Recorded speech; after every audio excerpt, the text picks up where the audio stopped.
The show, former Treasury Secretary for Public Affairs under Donald Trump, former President Trump, Monica Crowley. It's good to see you, Monica. Okay, this story, it's good to have you on. Federal prosecutors informing former President Trump's team that he is a target of the federal criminal investigation into mishandling of classified information.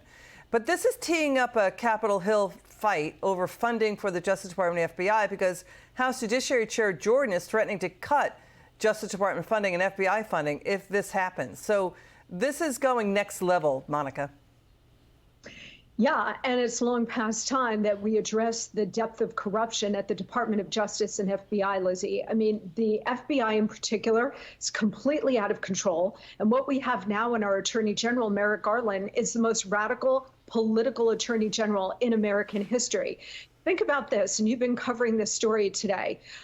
The DOJ and FBI are in possession and have been now for a number of years of actual evidence that the sitting president took a $5 million bribe from a foreign national. And instead of taking action and investigating and prosecuting that, they're preparing an indictment of a former president over essentially nothing, exercising his rights under the Presidential Records Act.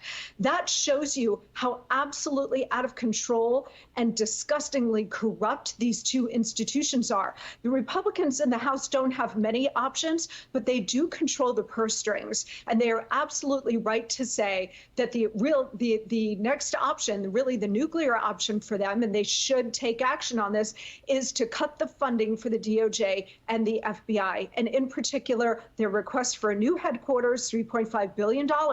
And also, let's throw in their Merrick Garland salary. Let's zero that out and see if we can get their attention that way.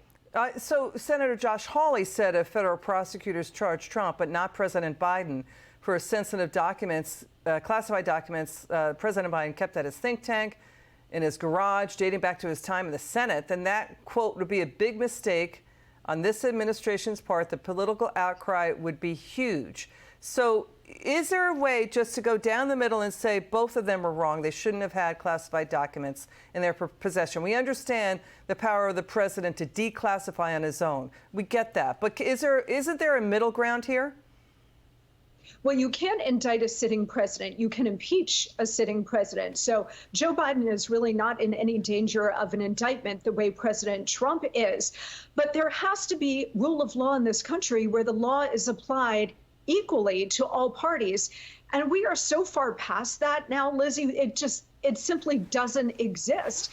What they might do for political cover is continue to cover for Joe Biden, but go after Hunter Biden on some minor charges on the tax issue and perhaps the gun issue.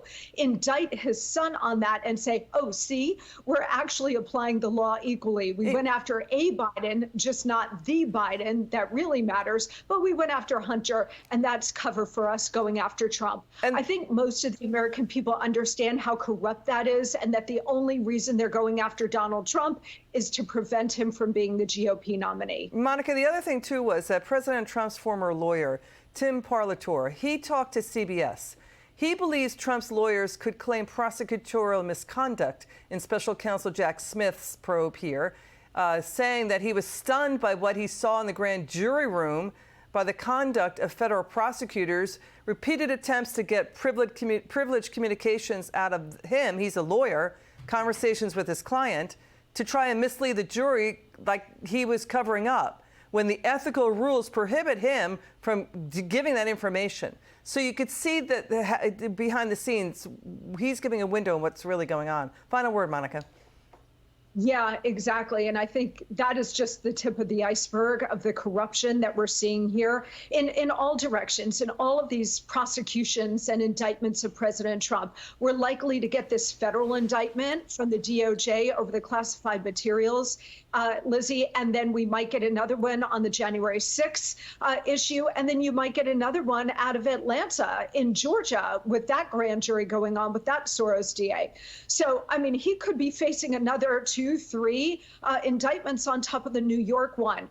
And there's so much here that needs to be exposed. Yeah, because Trump, we reported, listen, the night of the Capitol riots, we reported and showed on camera what the former president was saying and how it was inciting, right, the Capitol riots. And that should never happen again. Should never happen again, the Capitol riots.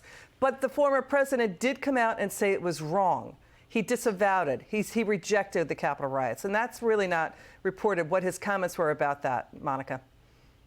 Yeah, that's right. And big tech was working with the government in that regard to suppress President Trump's tweets at the time, his other social media posts trying to call the rioters off. So look, there's a lot to be discovered here. But I think most of the American people understand that this is the most extreme political witch hunt in American history, and it's going to end up redounding to President Trump's benefit. Got it. Monica Crowley, thanks for joining us tonight. We've got